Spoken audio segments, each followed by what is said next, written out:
history with the Liberty. Is it a little weird not seeing them until almost August of this season? Yes. Bottom line, yeah.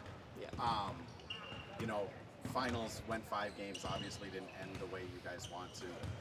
Fee and Cheryl were kind of talking yesterday that it doesn't really seem like a rivalry anymore because it is so long ago. Is that kind of how you're feeling about it too, or? Yeah, like we haven't had to think about New York really for pretty much over half of the season. So I think you lose a little bit of that momentum that we gained in the finals for sure. And how's the ankle going? It's okay.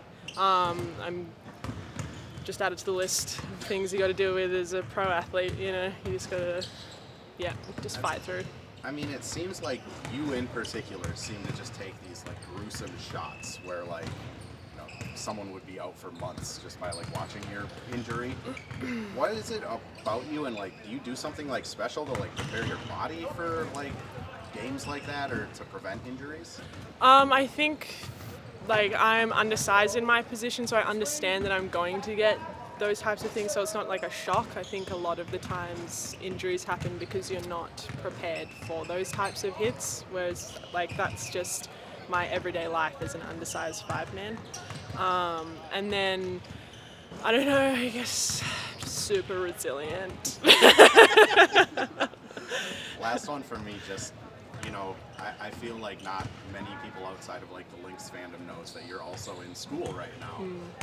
How has that been going, and what is it like, you know, going through like graduate courses or like undergrad courses right now? It's hard. It's really hard. I think I've got like 9 weeks to go for this course.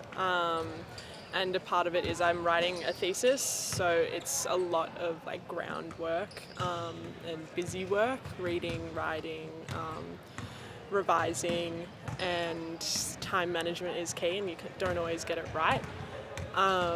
But it's going well. I am very much looking forward to it being done and having a little bit of brain space free. But it's been really rewarding as well to know that like you can do multiple hard things at once. Like I'm really proud of myself, I think, for getting through this course and like passing, and then also playing high level basketball too. What's your thesis on again? My thesis, it's quite niche. It's I'm trying to remember. It's a mouthful. Is gullibility a mediator between is gullibility a mediator on the relationship between positive affect and susceptibility to health misinformation? So basically, like, who's susceptible to health misinformation, and does being positive and also being gullible play a part in it? Yeah. And why that thesis? Like, how did you sort of get into that? So in the Australian system, in this course in particular, you get assigned your research question. So I kind of chose like the health space, and then they give you a research question. You're a part of like a research group. So health misinformation is like the overarching theme of my group, and then I've got my niche research question, and then I think there's like 5 others in my group. Yeah. Another sort of off-the-court question, but obviously you guys have the partnership with Justin Vernon of Bone Bear. Obviously he was at practice yesterday, and I heard you guys filmed like a video or ad. I'm not sure how much you can disclose, but I wanted to ask what that was for. Yeah, I think it's really cool. Shout out to Justin for getting heavily involved with our team and on matters that are really, really important in terms of just like gender inequality, and then sex trafficking as well was a big thing that we're trying to help raise awareness in. And it's kind of close to home for me. I've been involved in anti-sex trafficking for a while now, and I haven't been able to do it as much the past couple of years, but I'm super excited to step back into that space, especially with someone like Justin, who can help, you know, spread the word pretty much. Then what drew you to that? Is that like it also related to your studies, or is it separate? It was actually a class I took at Stanford. It was I can't remember the official title of it, but it was on like human rights or something, or like slavery or something, like modern day slavery, and like trafficking was one of the topics in the class, and it just really stood out to me and had an impact on me. And we actually had an announcer at our basketball games who ran a coalition in the Bay Area that was like an anti-sex trafficking coalition. So I worked with her at Stanford a lot in that space. Very cool. Well, there is a game tonight. We're kind of beating around the bush here, but I was really curious about these off-the-court sort of things. But just what are the keys with the game tonight in Silverman? I think we have to view it as a 40-minute game. It's not just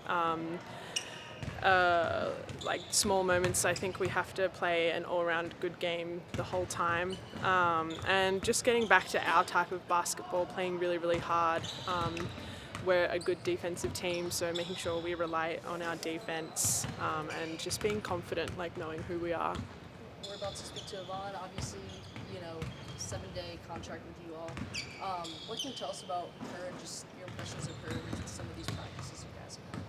Yeah, I mean, she's been great. She's picked things up really quickly. She's a true professional, and I've played against Vonnie for years and years. She plays for the Serbian national team, so we've had a few matchups against each other, and she may or may not have cooked the Australian team a few times, so I'm well versed in what Vonnie can do. Cooked how so?